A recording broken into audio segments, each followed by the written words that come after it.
tardes a todos. Es para la carrera de especialización de posgrado en anestesiología un honor presentar este nuevo curso universitario.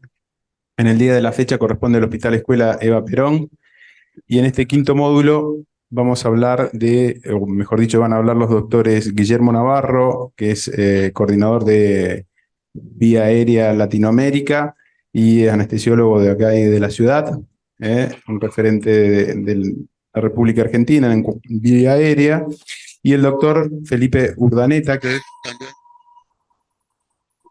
un referente en vía aérea en la Asociación Americana de Anestesiología. Así que les agradecemos profundamente que hoy nos van a ilustrar sobre el tema de videolaringoscopía en la actualidad, el videolaringoscopio como primera opción, dónde estamos y para dónde vamos.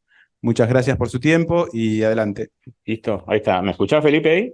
Perfecto. Bueno, gracias. La verdad que gracias por conectarte y estar acá acompañándonos. Más o menos, te conté, esta es la unidad universitaria, es un auditorio donde están los residentes de la carrera y conectados hay anestesiólogos y posiblemente otros residentes, así que hay ambas modalidades. La idea es que estos chicos, yo les pedí que te hagan preguntas, a ver si se animan, si no te las haré yo a las preguntas.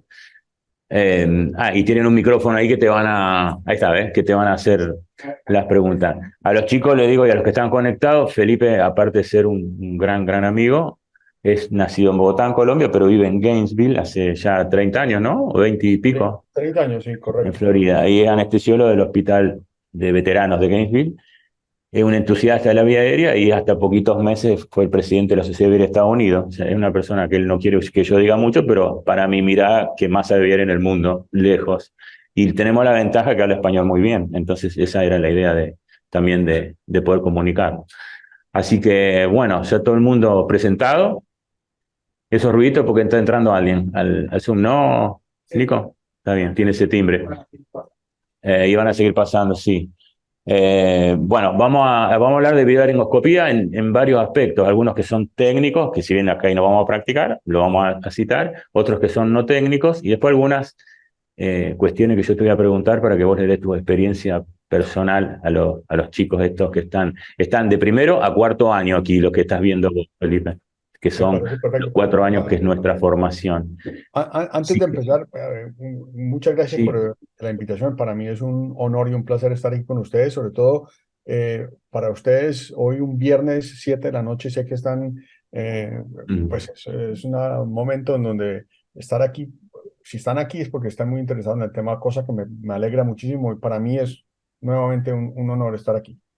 Buenísimo, gracias. ¿Ya me puedes subir el volumen a Felipe, Nico? ¿Un poquito? O yo capaz estoy medio solo. ¿Qué tal ahora? Ahí está. Bueno, ¿quién se manda con la primera pregunta? ¿O voy yo? ¿Tienen alguna anotada? Pueden preguntar lo que quieran, porque Felipe es muy sencillo, como ven, y le va a hablar de su experiencia. Y si no se anima ninguno, arranco yo. Yo le pregunto, ¿prefieren que le pregunte yo la primera? Bueno, aquí hace 10 años, Felipe, ¿te acordás? En Latinoamérica. Bueno, ahí tenemos un bebé. En Latinoamérica teníamos una especie de rotación lenta de la laringoscopía convencional a la por video, sin interpretar geometría Pala en otras cosas, por una cuestión de la disponibilidad. No había dinero en la mayoría de las unidades, privada o pública, para comprar, porque estaban las marcas como Stores o Glasscope, cosas de 15, 20 mil euros que eran inaccesibles. Hoy eso cambió mucho. Hay 40 marcas de laringoscopios, son asequibles mucho, la disponibilidad no es una crisis, pero el uso sigue siéndolo, por lo menos de mi mirada. Hoy yo creo que el análisis es más disponibilidad-uso que disponibilidad. Allá en Estados Unidos es así, mejoró el uso en relación a la disponibilidad, o por ejemplo hay universidades como tienen ustedes que tienen los equipos, pero aún los anestesiólogos siguen sin usarlo. Yo pienso que no solo en mi universidad, sino en todas partes del mundo estamos todos en el mismo eh, ámbito. Creo que tenemos una mezcla en este momento de la tecnología antigua, o sea, vamos a hablar de la laringoscopía directa con la videolaringoscopia. Y hay muchas razones por las cuales pasa esto, pero vemos que obviamente no podemos dejar de hablar y quiero de entrada hablar de esto para sacarlo de una vez del tablero, que la crisis con COVID cambió muchísimo también el panorama acerca del uso de videolaringoscopía, porque mientras que antes era algo novedoso por una parte tal vez más efectivo, pero no se volvió tan esencial como se volvió durante el COVID. Y durante el COVID, obviamente por ser los dispositivos de primera elección, como eran recomendados en todas las guías y en todas las recomendaciones del manejo de la vía aérea, obviamente su uso aumentó. El problema es que tenemos hoy en día, es que todavía post-COVID, tenemos todavía que la disponibilidad de aparatos no es universal. Entonces, hasta que no tengamos una disponibilidad universal, no podemos hablar que es la manera universal o de primera opción para utilización. O sea, yo puedo hablar de mi experiencia y de mi preferencia, pero también soy realista y saber que esto no es lo que pasa en mi hospital y en mi ciudad, etcétera, o mi entorno, no es lo mismo que pasa en el resto del mundo. Sí, acá más o menos igual. Hay un problema de disponibilidad que es cada vez menor, pero no hay mucho vínculo de los anestesiólogos. Y creo que el volumen científico que existe a 2023 y la construcción de guías, ya sea por evidencia de lo que hay o por consenso internacional de lo que hay, es muy potente relacionado al poco uso, o al menos yo me llevo esa impresión por los lugares que Correcto, voy. ¿no? No, por ejemplo, quisiera compartir mi screen para poder, Tenés el screen habilitado, ponelo. ok, voy a ponerlo. ¿Lo Gracias. habilitaste, chico? Sí. ¿Dónde está? Espera, a ver, no veo mi pantalla. Aquí está, ya. Partir pantalla arriba, capaz. Ahí está. Ya, aquí estoy. Pero quisiera que si pueden tomar una foto a esta código QR, pueden bajar una serie de diapositivas que son todos los metaanálisis que han sido publicados hasta la fecha acerca de la superioridad de la videolaringoscopía con respecto a la laringoscopía directa. Y lo van a tener en forma cronológica desde el 2012 hasta ahorita, o sea, son más o menos 11 años de evidencia como tal en la literatura. Pero lo que quiero mostrarles es algo que es importante, que tal vez dos estudios que para mí sobresaltan, que uno es el famoso estudio Intube, que está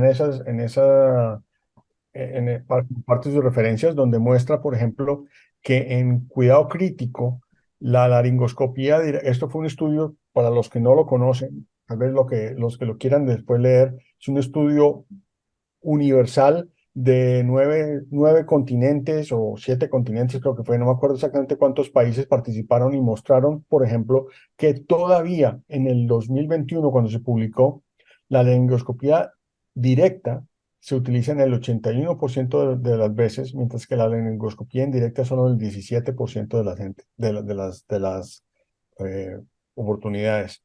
Y yo pienso que esto nos dice que por una parte estamos los que hablamos de primera opción o de lo que también otros hablan de opción universal o a la realidad, y es que en el mundo entero todavía no hay esa penetración que quisiéramos tener o que consideramos que debe tenerse, porque es indiscutiblemente, desde cualquier métrica que se mide, es muchísimo más efectivo, muchísimo más seguro, muchísimo más eficaz, que es un aspecto que tal vez nos falta hablar un poquito más cuando comparamos la laringoscopía directa a la videolaringoscopía.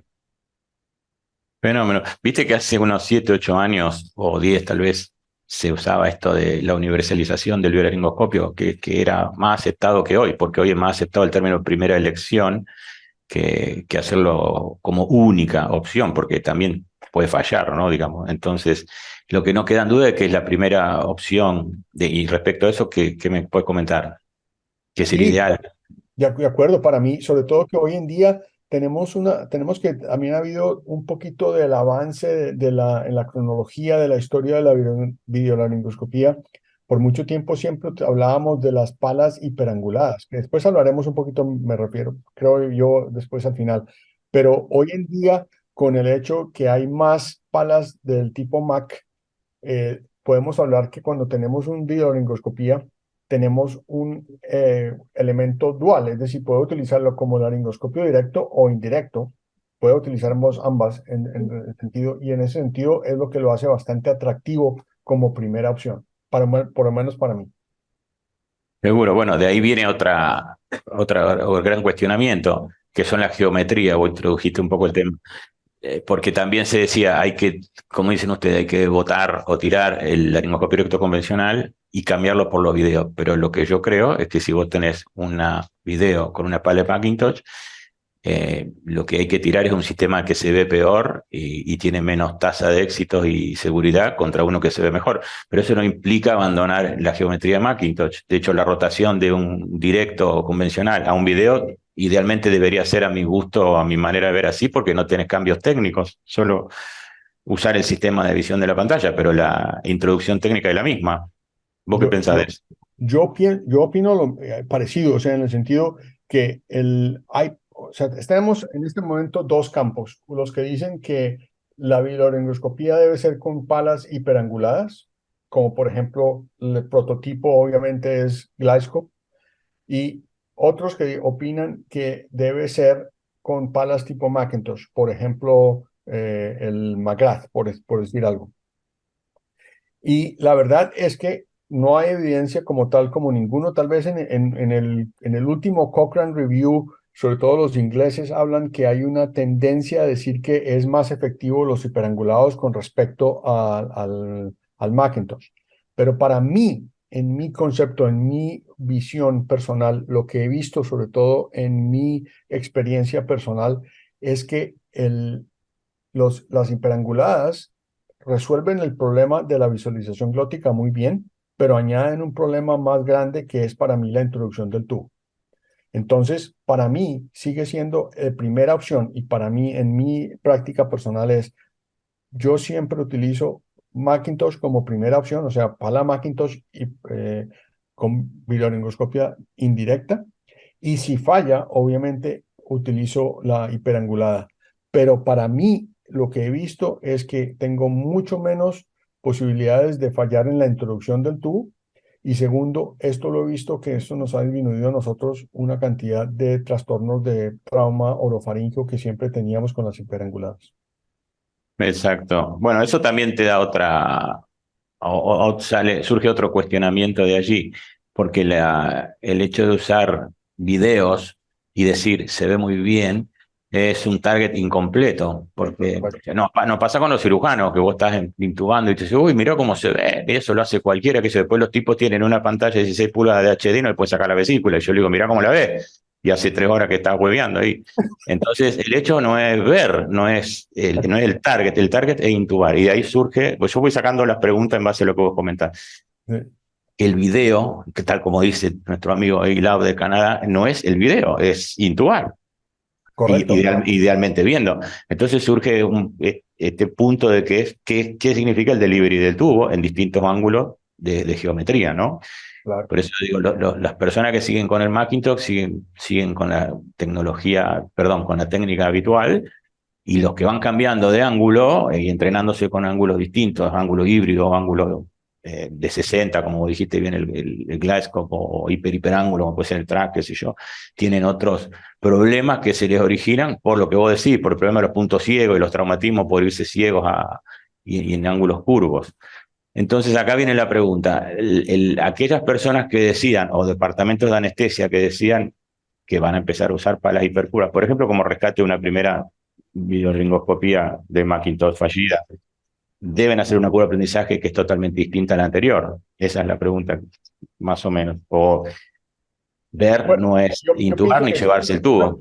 una pregunta, esa es una pregunta que es bastante, esa es una pregunta demasiado importante, porque resulta que para mí detrás de todo esto significa que no podemos pretender que ningún instrumento, llámese hiperangulado, llámese Macintosh o llámese Storz o Gliscope, lo que sea de marca, va a poder reemplazar una persona que sea entrenada al respecto. Es decir, cualquier aparato que yo utilice o cualquier instrumento que yo utilice, debo ser haber practicado antes o debo tener suficiente destreza porque resulta que no hay lo que se llama en inglés, y me disculpan el anglicismo, el cross effect. O sea, no quiere decir que porque yo utilicé uno voy a tener el mismo éxito con el otro. Eso no es así. Todavía estamos tenemos una tendencia, tenemos una tendencia muy importante a generalizar nuestro uso de videolingoscopia, pero como tal, no todos los implementos son iguales. Eh, eh, ¿Me permites un momentico, por favor? Me voy a poner en mute, que tengo que hacer una llamada importante que me están llamando del front desk. Estoy en un hotel y me están llamando del front desk. Ya vuelvo. Ah, ok. Un momentico, por Capaz te llegó un regalo.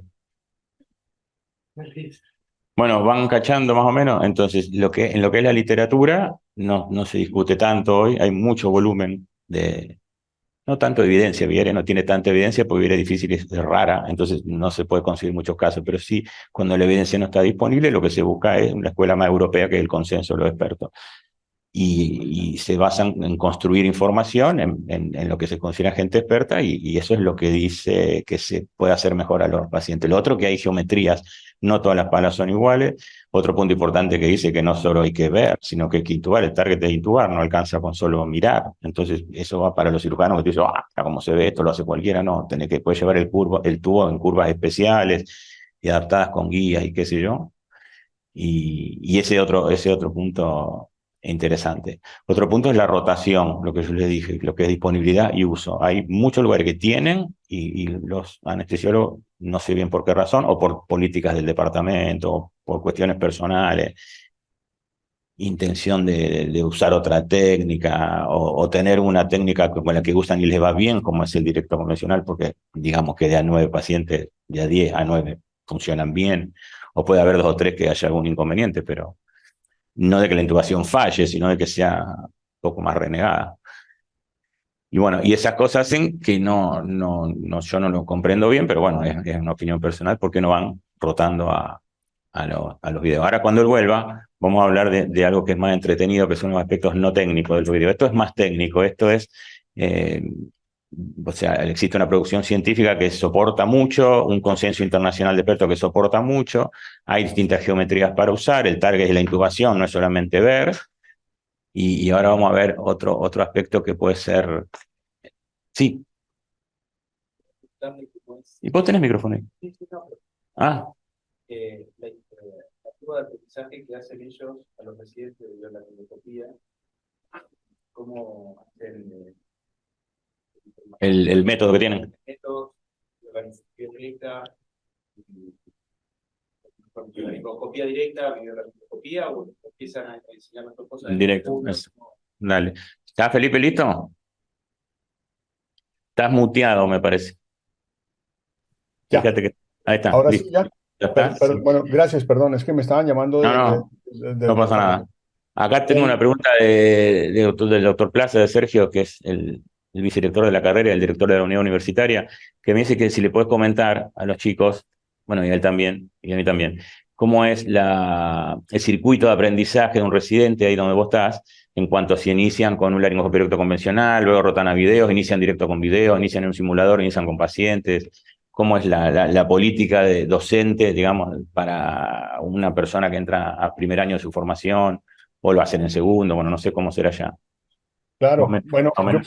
yo pienso que aquí nos diferenciamos un poco cuando hablamos de manejo de vía aérea desde el punto de vista de anestesiólogos a los urgenciólogos e intensivistas. Los urgenciólogos e intensivistas han cambiado muchísimo su método de práctica y de enseñanza, y ellos se han vuelto convertidos completamente a videolingoscopio. Y por ejemplo, el que más ha escrito tal vez al respecto es un doctor de Arizona que se llama John Sackles, y él muestra, por ejemplo, que él demostró que en cuanto a efectividad, la videolaringoscopía era superior a la laringoscopía directa, y por el limitado número de intubaciones que sus residentes realizaban durante la residencia, que eran más o menos 12 o 14 al año, no valía la pena hacer el entrenamiento con dos dispositivos diferentes que eran la laringoscopía directa y la videolaringoscopía. Ellos desde entrada se convirtieron a videolaringoscopía porque era mucho más efectiva y porque los números les decían a eso. En cuanto a nosotros en anestesia, no hemos sido tan agresivos en ese sentido y consideramos que todavía, tal vez el método más convencional es que los residentes empiezan haciendo la, el tra- el- la tradicional, aprender laringoscopía directa y después, entonces, ya una vez han experimentado un poco y han visto la dificultad o las limitaciones de la laringoscopía directa, ahí se les introduce la videolaringoscopía. Y hoy en día esto es menos dramático, por lo que vuelvo y repito, hoy ya tenemos que hay muchísimo más uso de las curvas Macintosh en videolaringoscopios. Entonces ya uno puede utilizar la dual. Inclusive lo que hacemos es que a los residentes les tapamos la pantalla, no les dejamos ver el video y ellos tienen que hacer la laringoscopía directa y el instructor, o sea, como yo, sí estoy viendo la pantalla y entonces una vez ellos ya dicen qué grado de visión tiene, entonces ahí les mostramos la pantalla con videolaringoscopía y así se mantienen la buena enseñanza, la práctica manual y mecánica, pero como tal se les da la ventaja que hay dos perspectivas, la directa y la indirecta. Está bien. A nosotros aquí en Argentina, que tenemos un enfoque un poco distinto y separado de lo que es el entrenamiento de anestesiólogos intensivos o médicos de emergencia o prehospital, nos llama la atención que una persona como Seiko, que vos nombraste, sea quien sabe quién más publicó en el mundo de video, y el mismo Richard, ¿cómo se llama? Levitan, que tampoco es Ujú, anestesiólogo, y ujú. creo que es el número 2. Y ¿cómo se llama este otro de Halifax? Que tampoco es Kovacs. Son Sí, las personas que no son anestesiólogos y son los que más publicó en el mundo de video. Eh, correcto. y lejos, y lejos. Así que se ve pero nosotros acá tenemos como otra cultura, digamos, otra visión del entrenamiento, en donde los anestesiólogos estamos más enfocados en entrenar anestesiólogos y terapia intensiva y crítico está por su lado. Y creo que usan menos que nosotros, usan al revés, totalmente al revés Pero bueno, ya crean mucha información, como es la Europa Occidental, Estados Unidos, en Latinoamérica no se crea información, más bien se usa, la que se crea allá en donde vos vivís. Y eso tiene un poco que ver también con las culturas de la docencia. Y bueno, ahí, como toda cosa que vos decís, me surge una pregunta a mí. Cuando vos hoy entrenás a un residente nuevo, vamos a poner uno de primer año que inicia sus primeras laringoscopías, la cultura aquí es la de directa convencional. Nosotros le llamamos el instructor con los ojos vendados, porque el residente no tiene una técnica razonablemente formada, porque es lógico por el tiempo que está pasando. El instructor no ve, es un instructor que está ciego y está, ¿qué ves? ¿Qué ves? ¿Qué ves? ¿Qué ves? ¿Qué ves? ¿Qué ves? Y el tipo no ve y se pone nervioso y ¿qué ve? ¿Qué ve? Bueno, yo creo que ¿pasa o no pasa eso? Bueno, Completamente.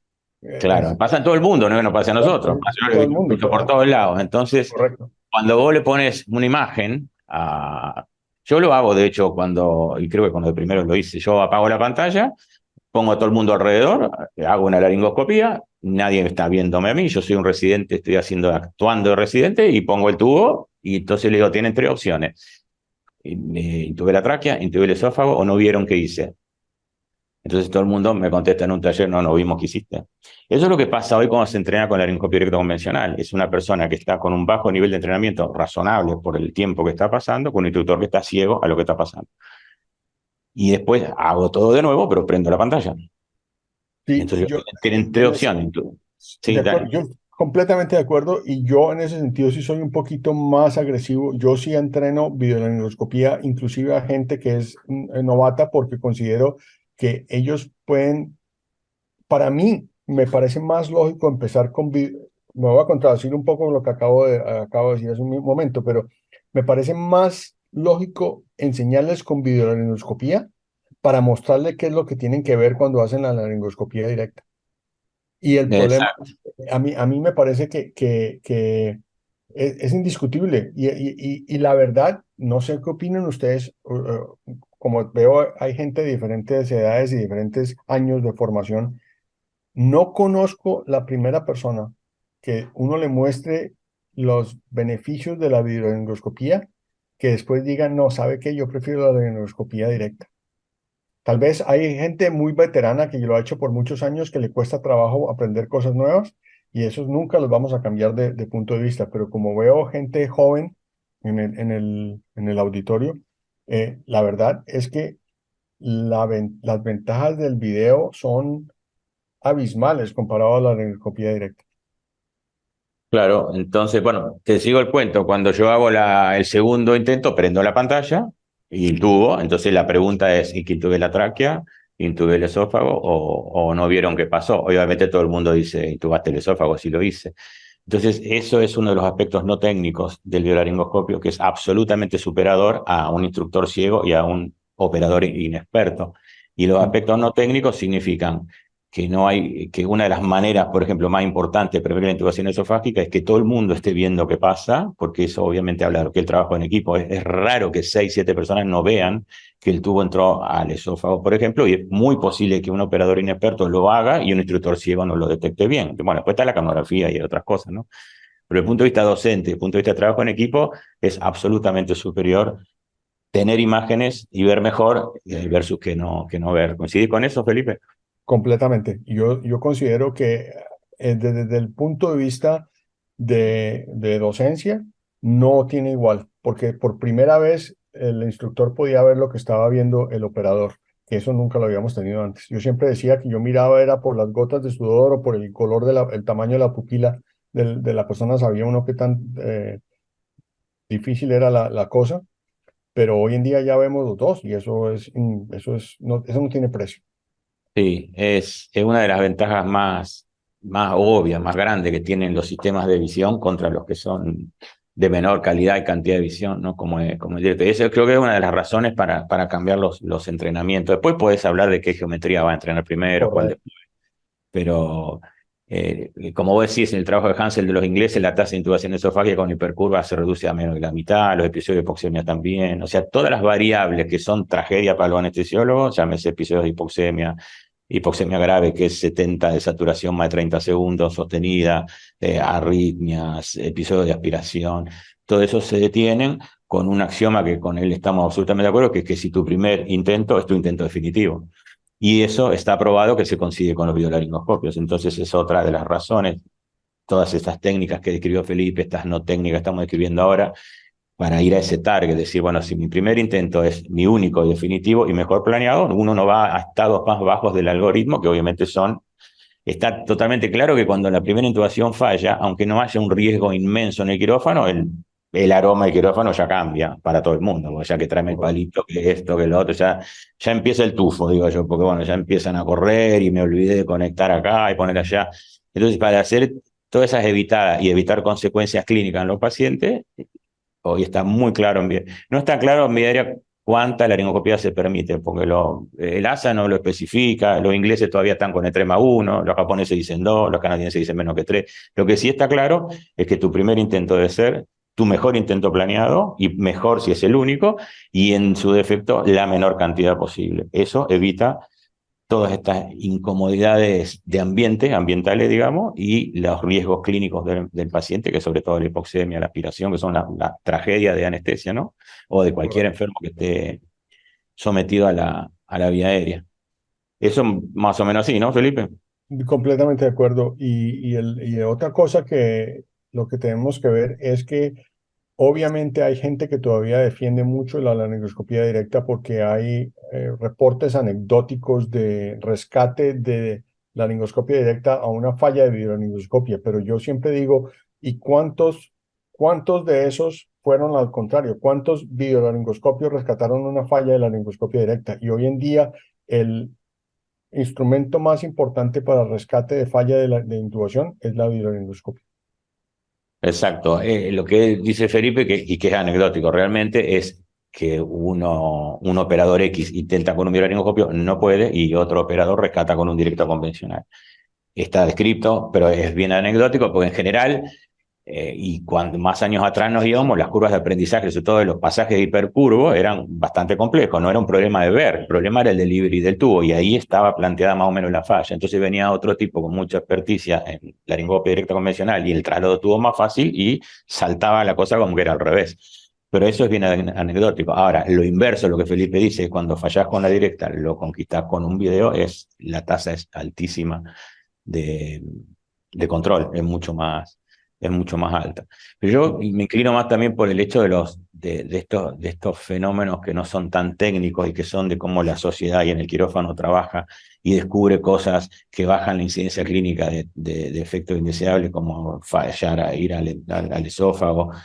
Hay un caso cortito que si lo buscan en el de Glenda, la inglesa, la radióloga que murió en el 2000, lo que despertó la guía de intubación esofágica inadvertida, la chica esta que falleció en el Kane, en Londres. Esa chica se los cuento bien rápido para analizarlo con Felipe, es una mujer que era médica, radióloga, creo que no, técnica de radiología, y se operaba una apendicitis. Entonces se interna, como nos pasa a una paciente de apendicitis, en lo estudia, chica por lo demás normal, no tiene ninguna. Va a entrar a quirófano, intenta un residente primero con un anestesiólogo que era su tutor. Como todo residente no tiene la obligación de intubar, porque está en formación, y cualquier persona que está en formación no tiene obligación de cumplir con el targa, hasta algún momento lo hace, ¿no? Pero en última responsabilidad es del anestesiólogo, no le puede pedir eso a un residente. Él no puede intubarla, entonces el anestesiólogo toma y dice que ve un Cormac 1 y le intuba. La enferma, luego corto el cuento, empieza a desaturar, a desaturar, a desaturar. Estoy contando textual lo que dice el informe del forense. Y se para, hace un paro cardíaco. Y el anestesiólogo declara que es una anafilaxia. Y todo el mundo se enfoca a tratar una anafilaxia, porque él era el jefe y él tenía el diagnóstico. Eso es algo de lo que pasó. Y se inicia lo que aparece en todo informe forense. La palabra caos está repetida 25 veces, porque se arma el caos, que el tufo ese que yo siempre les digo. E inician la reanimación con diagnóstico enfocado en anafilaxia. Y entonces llega otro residente porque empieza a llegar gente a ayudar y confunde la curva del ala de tiburón de la ventilación controlada por volumen con la capnografía, que era plana, no había capnografía. Y en el reporte en ningún momento los forenses encuentran de que los médicos se hayan orientado a detectar si había o no capnografía. O sea, se lo habían pasado por alto, a pesar de que el hospital es muy bueno y los anestesiólogos son muy buenos. Al rato entra un segundo anestesiólogo, ya no residente, le asignan una tarea menor, como de tomarle, no me acuerdo si era un laboratorio, no me acuerdo. Y es el primero que pregunta si habían revisado la posición del tubo, este hombre.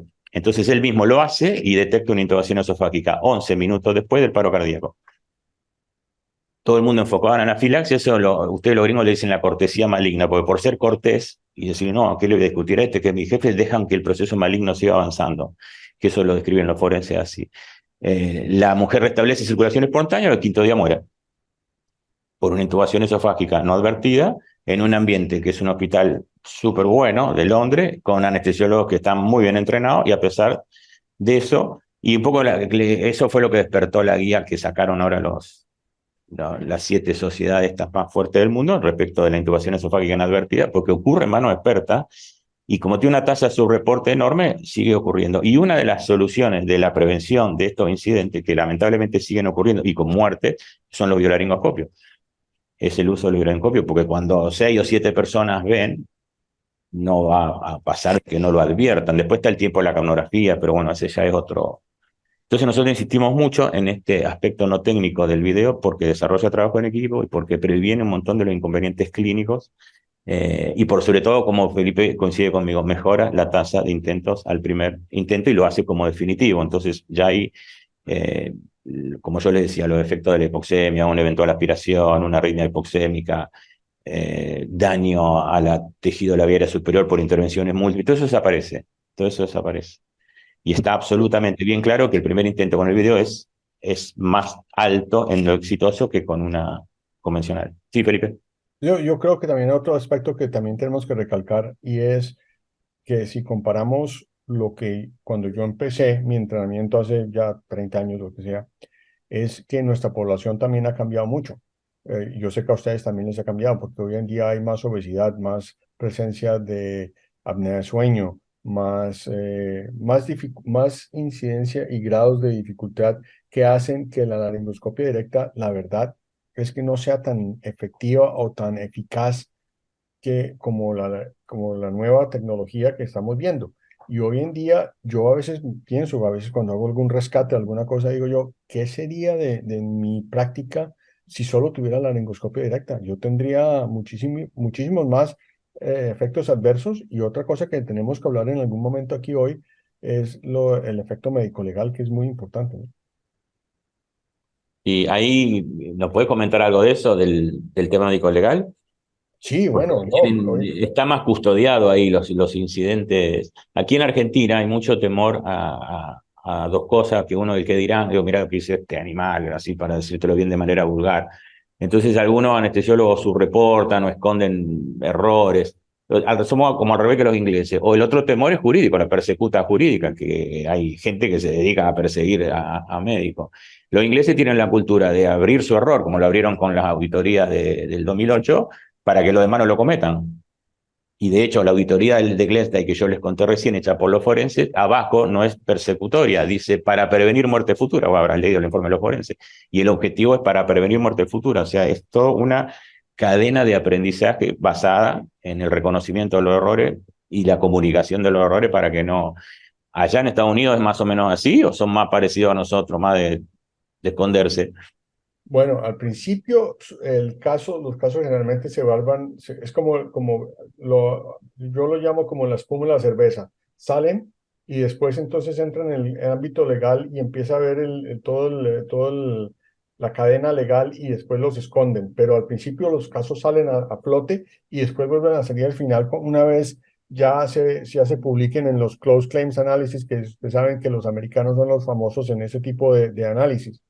Pero desde el punto de vista hoy en día, hoy en el mundo, tener una falla uno de la laringoscopía y no utilizar un videolaringoscopio lo pone a uno en un problema médico-legal importante porque todas las guías de hoy en día, inclusive la menos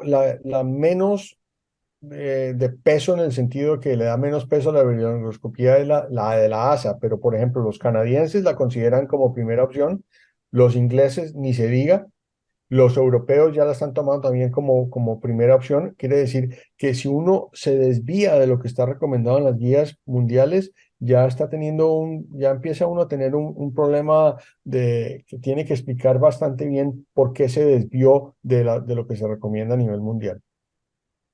Exacto, eso es importante porque hay más dificultad por ahí para defender ciertas situaciones cuando todo el mundo, los de la contra te van a caer con todas las recomendaciones y te van a empezar a decir por qué no hizo esto, si es lo que hoy se dice el mundo que hay que hacer, en fin.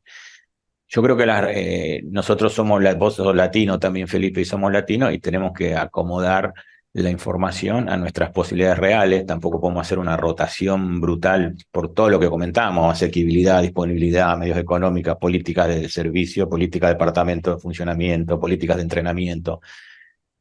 Pero me parece que todas estas recomendaciones que a nivel Europa Occidental, algunas partes de Asia, Estados Unidos, vamos a decirle el primer mundo, están como claras y en caso de una injerencia jurídica te va a costar más defenderte.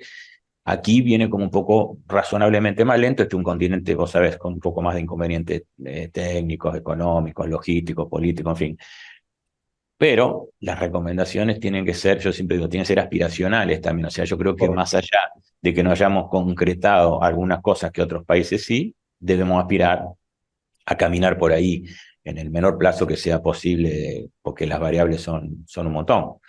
Y bueno, yo creo que Latinoamérica va en ese camino con un poco de efecto tortuga, pero hay una idea global de ir dentro de las posibilidades de ir cambiando hacia la información, digamos, a la información que hoy que casi no se está discutiendo, ¿no? No hay, de eso no hay espacio. Yo siempre dije, hace 10 años atrás, o 12 o 15, discutíamos la información. ¿Son los videos lo que son? ¿O son? Viste que bueno, vos lo sabés mejor que yo, el que inventó el videolaringoscopio es un cirujano, no ni siquiera es un anestesiólogo, pero el tipo lo inventa, vos conocés a Pacey, porque lo ve renegar a su anestesiólogo de una manera que dice, este tipo no sé por qué tiene tantos problemas. Entonces inventa el Glasgow, que es el primero que aparece en el 2000, 2001, el 2000 no me acuerdo. 2000. Y bueno, obviamente ahí empezó la historia, pero para esa época era que sí, que no, que no, que sí, que sí, que no. Hoy la información científica, ya sea basada en evidencia o en consenso de expertos, no está más en discusión. No hay prueba que supere que el violenocopió es mejor. Todas las guías que quieran, vamos a ponerle Felipe de 2015, del británico para adelante, tampoco discuten porque las guías se crean de la información científica. Entonces, hay un paso que ya se dio en el mundo, que es la información científica, otro paso que se dio, que es las recomendaciones de todas las guías del mundo. Creo que el paso que hay que dar ahora es aprender a usarlos bien, instrumentar razonablemente con el tiempo y la logística y la economía que cada país permite y cada política de departamento de necesidad permita, esa rotación hacia el uso más fuerte de los videolaringoscopios, porque favorece técnicamente, favorece no técnicamente, como vimos. Y bueno, yo creo que vamos de a poquito más despacio o más rápido en un otro país, vamos por ese camino. Yo Aún pienso, así, sé que Estados Unidos no tiene una absoluta rotación al video, en los anestesiólogos sí, en los intensivos, todo, pero también tiene su trámite, digamos, ¿no? hay un porcentaje de la población que todavía es muy resistente al uso, todavía se rehúsan a utilizarlo, eso es indiscutible. Yo pienso que una, la razón para no usar la videolaringoscopía es que uno no lo tenga disponible, pero si uno lo tiene disponible, para mi modo de ver, no le veo ninguna razón que en ninguna opción, o sea, o en muy pocos, diría yo, se recomienda, si uno tiene la opción de tenerlo, utilizar una laringoscopía directa comparado a una videolaringoscopía, excepto tal vez un sangrado profuso o una aspiración masiva, que es más fácil la utilización de la laringoscopía directa. Pero de resto, no le veo ninguna razón de ser. De nuevo, hablando de la disponibilidad y entiendo de todos los efectos socioeconómicos y políticos y todos los efectos post-COVID de inflación, etcétera, etcétera, todos los problemas económicos que tenemos hoy en todo el mundo después del COVID. Pero yo pienso que lo que viene en la siguiente década, y ahí es donde tal vez viene el título de esta conferencia, es que me he dicho, el gato ya salió de la bolsa, esto ya no tiene manera de volver atrás. Es instrumentos, una tecnología muchísimo más avanzada, muchísimo más efectiva, y lo que nos queda es, ojalá, ir aumentando el uso y poco a poco. Muchos habían hecho predicciones que para el 2020, creo que era cuando se iba a desaparecer la laringoscopía directa, pues qué erróneos estaban. Pero yo pienso que una vez ya lleguemos a una nivelización de costos, etcétera, etcétera, es más costo efectivo tenerlos que no tenerlos. Sí, sin dudas. Aparte están apareciendo fabricantes con cierta asequibilidad económica en términos también de nivel de calidad de los equipos, ¿no? Porque viste que hay, qué sé yo, tenés a Storz y a Glasgow que son, para nosotros en Latinoamérica es imposible, son equipos que valen 15.000 euros, entonces sí, lo puede comprar una institución grande, suponte, un hospital universitario, pero no lo puede comprar una persona, eso. Correcto.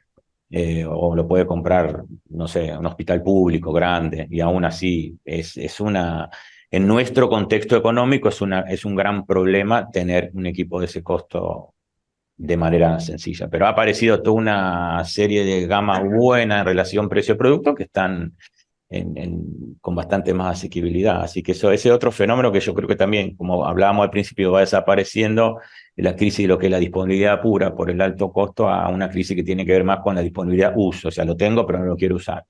A nosotros nos pasa, y creo que a vos también, que las personas vos que trabajás en el hospital de veteranos, más veteranas, tienen cierta razonable resistencia a usarlos porque les ha ido bien 30 y 40 años dice, la hoja Macintosh no es tan mala, duró 100 años, y es verdad, si duró 100 años no debe sido tan mala, ¿no? Le tomó la hoja Macintosh y se puso por video. Y, y tienen cierta reticencia, pero yo digo, estas recomendaciones nosotros decimos deberían ser aspiracionales, por ejemplo, desde las políticas docentes hacia la gente nueva, bueno, ahí se puede ir haciendo, no un quiebre así tipo recto, pero sí una transición a esto que está probado que es mejor. Y bueno, por ese camino creo que es el que había que ir. De acuerdo. ¿Alguno se anima a hacer una pregunta o así en tímidos? Pues ya me cansé. Sergio, ¿vos querés preguntar algo? Bueno. Sergio, te comento un poquito, es el director de todos los módulos universitarios de los hospitales que son formadores y es el vicedirector de la carrera de posgrado de acá de la universidad y de nuestra ciudad, para hacértelo más fácil a vos. Entonces tiene mucho vínculo con lo que es la política de la docencia, no en la biolaringoscopía, sino del anestesiólogo en general. Y estaba muy interesado en saber también cómo van haciendo otros países, de si ya han concretado cosas, si aspiran a otras. Cada país es una economía, un mundo distinto, no todo el mundo es lo mismo, pero ¿vos querías decir algo? ¿Se lo preguntar algo? Era si tenía alguna idea de la parte pediátrica respecto a la videolaringoscopía en pediatría. No sé si es su campo de trabajo o como...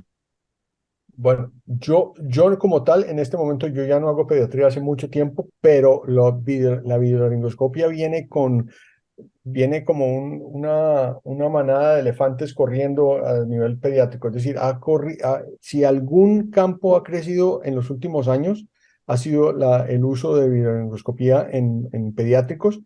Y hoy en día con los nuevos dispositivos ya tenemos, por ejemplo, inclusive palas Miller de videolaringoscopio, y ya tenemos en muchos manufacturadores las tienen para todas las edades pediátricas, que es muy importante. Entonces yo pienso que en tal vez un poquito quedándose atrás con respecto a adultos, en una década ya tendremos también que son primera opción a nivel pediátrico. Bien. ¿Y algún chico preguntar algo? ¿Vos, Sergio, otra? Si no, sigo yo, sigo otra. Mm. Ya nos queda poquito, no te vamos a jorobar mucho más, que sé que estás de cumpleaños y de aniversario. Eh, hay una cosa en la vía aérea que todos los que hacemos anestesia o aspiramos a hacer anestesia, nos estamos formando en anestesia, que si seamos más viejos o más jóvenes, que es yo lo defino como la sensación. La vía aérea tiene de alguna manera una sensación. Vos entras a un quirófano, ves un tipo y te da una sensación y otro tipo te da otra. En tu experiencia personal, eso que te decía, si vos querés, lo puedes contestar o no lo puedes contestar. Yo a veces he tenido, y te lo confieso y no tengo problema, a veces miedo, abiertamente miedo, otra vez angustia, otra vez temor, otra vez nada. Y en general lo englobo como las sensaciones desagradables o emociones desagradables. ¿Vos crees que eso es? Y lo he hablado con compañeros nuestros, con Mario Zamudio, que es el referente de de Colombia, que es un amigo querido, con Tomás Gasicki, el polaco amigo, no, bueno, no importa la gente, pero lo he hablado con mucha gente y les he preguntado acerca de si tienen miedo, de si sienten angustia, de si están asustados, de si no les pasa nada, si les es indistinto, más allá de los equipos, del paciente y de la forma de trabajar. ¿Vos en algo personal de eso me puedes decir, de tu estado emocional? Y después podemos hablar de los chicos también, o el de Sergio, que es una persona con muchos años en la especialidad. Porque vía aérea tiene mucho de eso. Por lo menos con lo que yo he hablado con otros expertos del mundo, te dicen algunas cosas, vos decís, pero este puta sabe tanto, pero no, tienen temor. Yo me atrevería a decir que yo no he sentido miedo, yo he sentido es pánico, que es peor. En Bueno, es de sentido, lo mío.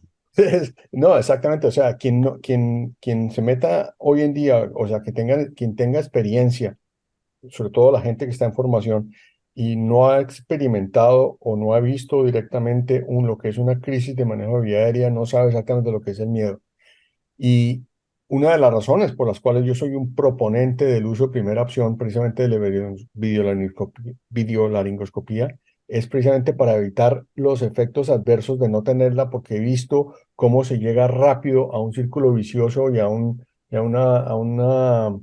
sí, en espiral, una caída en espiral, como un piano desde un edificio alto, cuando las cosas no se llevan bien. Entonces, para mí, sobre todo que manejo una población de alto riesgo, sobre todo mi población es generalmente obesa, es generalmente tiene efectos no solo anatómicos, sino fisiológicos importantes, o sea, alteraciones y trastornos.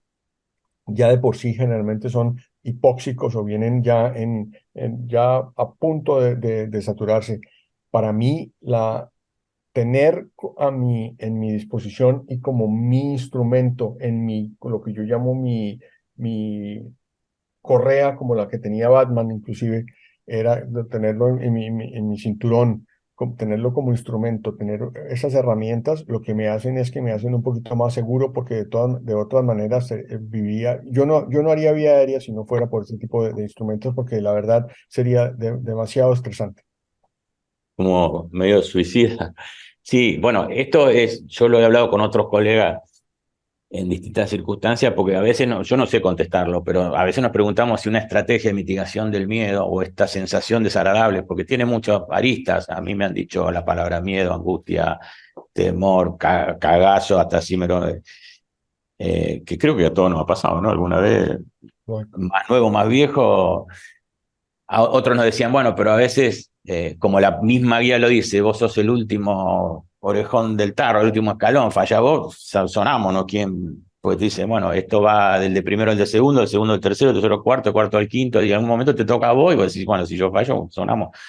Y eso es otra de las cosas que comentaban algunos colegas, y eso también te pone en como decir, bueno, es el último penal de la final del mundo, si lo meto vamos bien, y si lo erro hay que salir a poner la cara.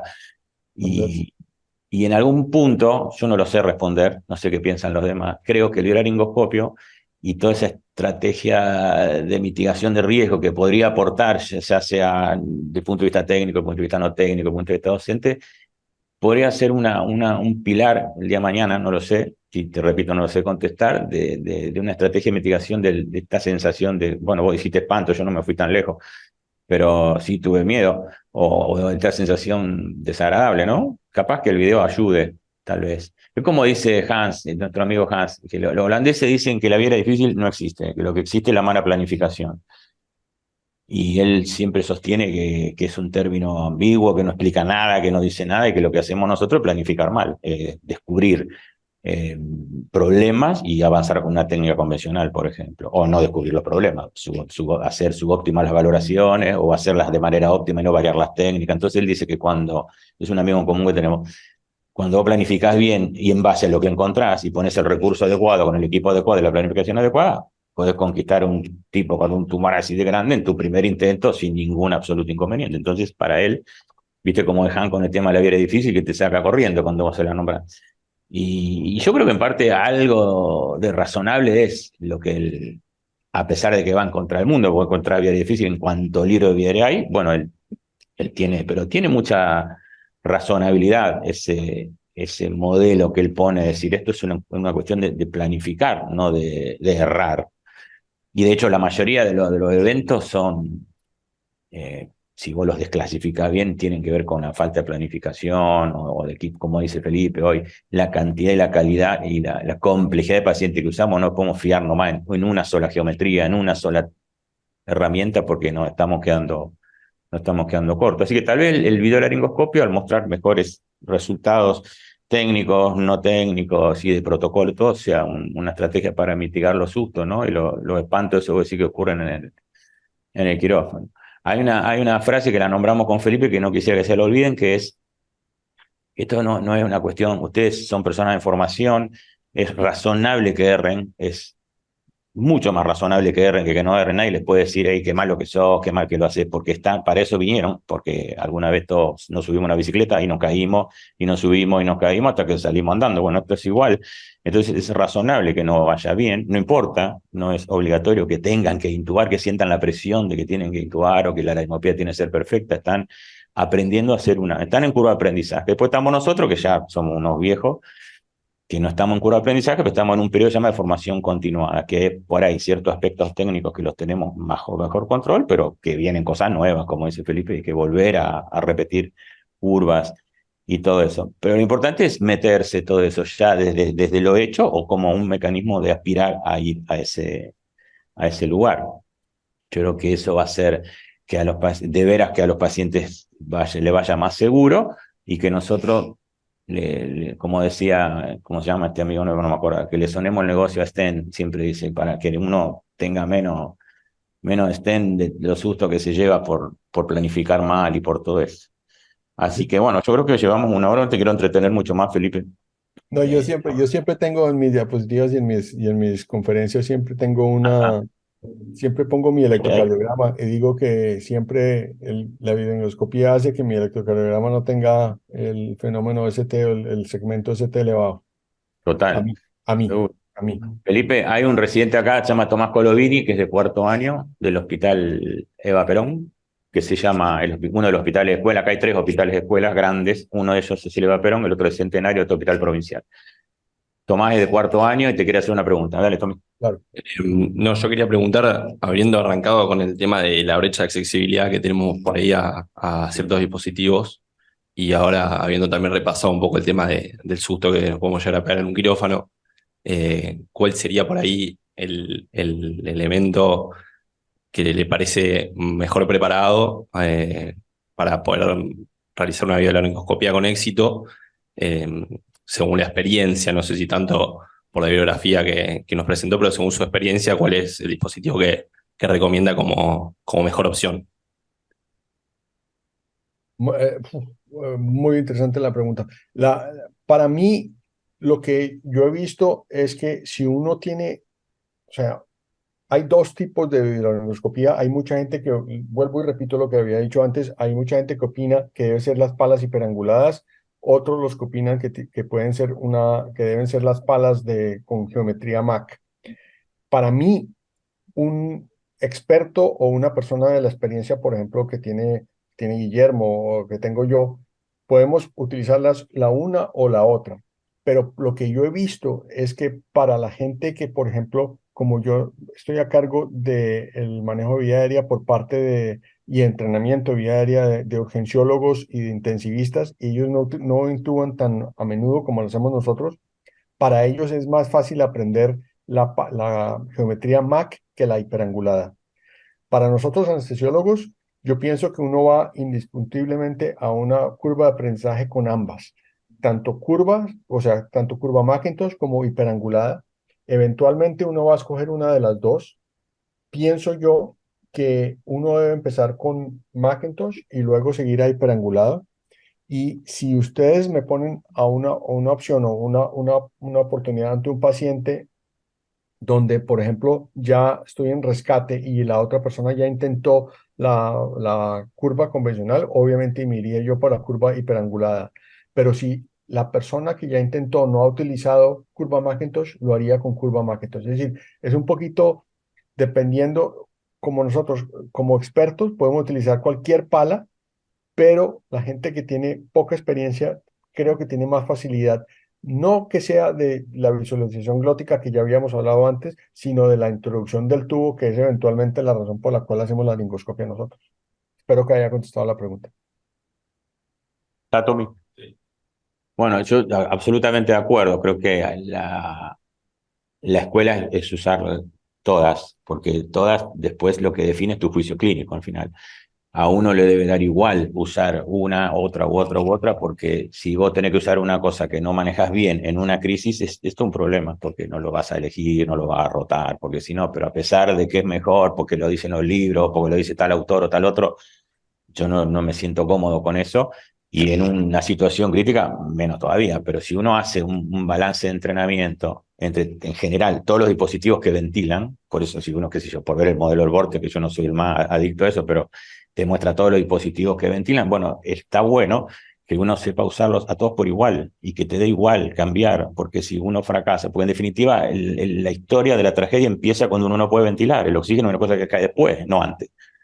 Y todo tiene que ver con la incapacidad de ventilar. Entonces, si todo el mundo tiene un entrenamiento similar y en plano horizontal con todos los dispositivos y herramientas que hay para ventilar, es más probable que nunca haya ni una hipoxemia actual ni una inminente. Pues si vos estás ventilando, no hay factibilidad alguna de una hipoxemia. Puede haber otro tipo de accidente, pero no una hipoxemia. Entonces, lo que dice Felipe es muy importante, hay que tener una capacidad horizontal para usar todas las geometrías posibles, porque después lo que define es tu juicio, obviamente tu disponibilidad y tu juicio clínico. Bueno, yo a este me voy con hipercurva, a este me voy con una MAC, o hay otros como, que son Crimes, el del Vortex, el puro hipercurva, viste que él no existe otra cosa que sea la hipercurva. Yo creo que no es tan así, no coincido tanto con él, creo que abrir la mente y usar el juicio clínico no es una mala idea. Y aparte con el Macintosh por video se puede controlar la inmensa mayoría de los pacientes y tener el respaldo de un hipercurvo si es que no lo conquistara. Así que bueno, el concepto que queda de la pregunta de Tomás es que hay que abrirse a entrenarse con todas las herramientas disponibles en el lugar donde están trabajando, de manera que cuando tengas que elegir te dé lo mismo, porque sabes que te sentís capacitado, tu juicio clínico define para dónde va a doblar una cosa o la otra. ¿Está más o menos, Tomás, contestado? ¿Alguna otra pregunta? Que ya estamos en los últimos minutillos. Bueno, entonces todo el mundo tiene tiene miedo, ¿no? No es cierto eso que dicen, no, yo intubo a todos. O sea, acá le pusimos una vez ¿te acordás de Paco, el macho intubador? A Paco Pelayo, el mexicano, muy querido amigo que venía, tu amigo de España, Pedro, nuestro amigo querido en común, a decir, te venía con todas las tecnologías y qué sé yo, y este Paco le venía que intubaba con el dedo, que era una cosa impresionante. Entonces le pusieron el macho intubador. Y ahora salió la generación de los video macho intubadores, porque tenés también los tipos que con el video hacen malabares, maravillas. Y última pregunta que surge de esto, el video no es una herramienta infalible. Para nada. Bueno, eso también es importante, porque hay mucha gente que te dice, me compré el King Vision y se creen que se le terminaron los problemas. Es totalmente inexacto. Vos podés tener el mejor video del mundo y tener un problema o fallar. Entonces, eso es lo que hizo un poco reaccionar el uso universal. Uso universal, a mi manera de leer las cosas, es que es lo único que hay, porque es el universo. Y entonces después se cambió el término un poco de uso universal al primer elección. Pero en realidad el universo en la vía aérea es una estrategia completa, no es un videolaringoscopio aislado, porque si fallaras, tenés que tener respaldo de ventilar y de oxigenar, porque en definitiva el target es que el paciente no padezca incidentes clínicos que lo arriesguen, ¿no? Así que eso también es un concepto que es más, aquí estamos más semánticos, porque no estamos en un quirófano, estamos en un ambiente que es más académico, pero es importante entender qué es una estrategia de vía aérea y qué es una intervención. Una intervención es de laringoscopía. Una estrategia es todo lo que respalda a, por ejemplo, una intubación fallida en una biolaringoscopía. Una biolaringoscopía puede ser fácil, puede ser restrictiva, puede ser difícil. Una intubación puede ser fácil, puede ser restrictiva, puede ser difícil, puede ser fallida. Porque es importante entender cada uno de esos conceptos, porque cada uno tiene una solución distinta a la otra. Y eso de alguna manera hace que el término vía aérea solo, sin ninguna, sea tanto ambiguo y necesite explicar más profundamente qué es lo que está pasando o qué es lo que está viendo y cómo está intubando para tomar una decisión que corrija ese rumbo. Es un poco más completo. Y ahí, como no se le pudo poner el término con todas estas novedades ya indiscutibles de aerolaringoscopía, como se le puso los supralóticos, la segunda generación, se le puso como Adam lo puso ahí en Canadá, el videolaringoscopio 2.0, que son todas estas novedades que Felipe les cuenta, que por ahí o en el 2005, en el 2006 no estaban tan vigentes y que hoy dentro del mismo contexto y más modernos equipos están puestos a disposición de los pacientes. Así que, bueno, chicos, ¿alguna pregunta más? Porque él está de cumpleaños y demasiado bueno que se quedó acá una hora con nosotros. Aquí hay una pregunta en el chat. Ah, puede que tengas en el chat, dale, sí, porque ahí veo que hay unos cuantos conectados, así que respondele. No sé quién la está haciendo, ¿vos ves quién la hace? ¿El nombre? Qué buena pregunta. ¿Cómo le va a comentar el fútbol si no lo lleva? No, porque le pregunto a Franco, Franco dice, yo quiero ir. También, ¿no? Pero está lindo pelo. Hay una- A ver, Santiago. ¿Vos ves la Y pregunta, Valeria. Felipe? Sí, Siempre aquí la quiere que veo. se pinche el partido. Sí, Valeria. Vale, mamá Valeria. El viernes pasado había práctica a las 6. Perdón. No es una pregunta eso de video, es una no muteada involuntaria. Ok, aquí dice Ahí la está, no era pregunta una es, pregunta, era una que se le desbloqueó el micrófono, no, aquí dice la colega. laringoscopia está desplazando la fibrolaringoscopia como Ah, primera ahí, opción a vía aérea dificultosa prevista. Uy, qué buena pregunta. Este es uno de los sí. efectos, uno de los aspectos tal vez negativos del uso de la fibrolaringoscopía, porque hoy en día, y siempre hemos tenido esa tendencia históricamente, cuando sale un nuevo instrumento en donde nos sirve para todo, y después nos damos cuenta de que en realidad no servía para todo, hay que tener un uso selectivo de todos los instrumentos, tener un uso selectivo. Desafortunadamente hoy en día mucha gente ha cambiado esa, como Guillermo ya lo dijo, se vuelven demasiado dependientes del videolaringoscopio y no se dan cuenta que hay opciones o hay indicaciones para el uso de la fibrolaringoscopia todavía y que es muy importante. Y para mí, por ejemplo, en cuanto a masas de la vía aérea o distorsiones anatómicas importantes, no simplemente obesidad o no simplemente trastornos de hipoxemia, hacen que la videolaringoscopia tenga un segundo plano con respecto todavía a la fibrolaringoscopia. Entonces, desafortunadamente hemos visto efectos, y eso es una pregunta bastante pertinente, bastante importante, entonces hemos cometido errores porque tendemos a generalizar que siempre va a funcionar y la verdad es que la realidad es otra. Ahí está. Ah, está bien. Sí, ahí la guía británica, que a mí es la que me parece más adecuada, que es la que seguimos nosotros, pone los dos formatos, pero no los pone en una postura antagónica, no es que uno le quita espacio al otro, de nuevo, es el juicio clínico el que te va a llevar hacia una herramienta a la otra. Yo creo que lo mejor es saber usar los dos, Claro. y el juicio clínico va a decir en qué momento es un ATI, que es Airway Tracheal Intubation en formato OBL o biolaringoscopy o en formato de broncofibroscopía, pero mientras tanto es ideal tener las tecnologías disponibles y usarlas según el juicio clínico del equipo ahí que está actuando. Hay una frase que dice que el fibroscopio puede hacer lo que hace el video, pero no al revés.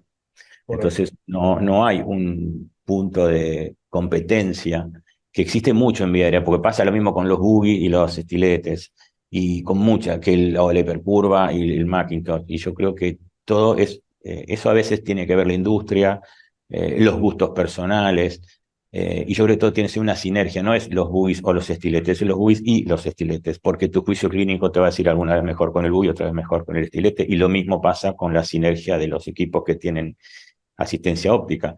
Es mejor saber usarlos todos y ver en qué oportunidad cada uno puede ir mejor en un paciente o en otro. Así que sí, La caja de herramientas. más o menos, Cuando tengamos más herramientas en la caja, más más reloj. posibilidades vamos a tener de resolver los problemas. Y el tema es que el adagio dice que cuando uno tiene solo un martillo, cree que todos son clavos. Entonces le das con el Claro. martillo al tornillo. Exacto, tal Correcto. cual. Sí, la idea es tener y entrenar todo lo logísticamente posible dentro de la unidad y el lugar donde uno vive, ¿no? Nosotros siempre decimos, a veces hacemos lecturas de países que tienen otros aspectos económicos y tecnológicos y llegamos acá y bueno, eso no sirve de mucho para nosotros, que yo te dé la llave de un auto que no te doy el auto, porque vos decís, ¿qué hago? No me sirve, no tengo las dos cosas.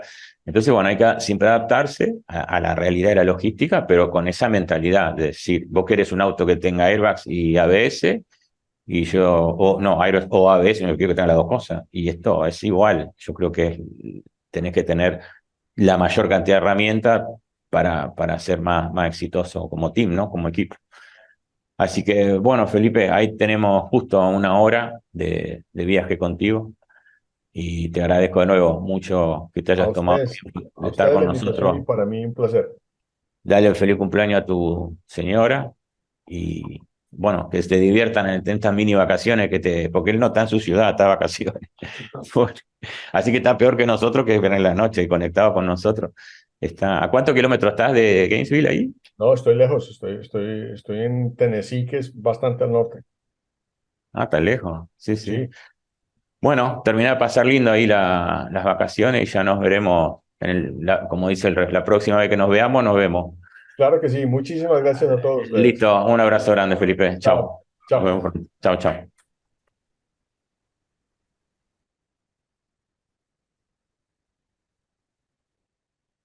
Bueno, debido a que es viernes y que estaba por el cumpleaños de la esposa, yo me quería morir. Pero como él me había dicho que se podía conectar, yo no le pregunté qué día cumpleaños la mujer. Así que me dijo, acá, me dijo recién. No, esta tarde me llamó y me dijo, estoy en Nashville, está ahí en... ¿Y qué haces ahí? Entonces me dice, no, ya traje a pasear a mi señora porque el cumpleaños. Bueno, chicos, no vamos a demorar. Voy a apagar esto porque ya no...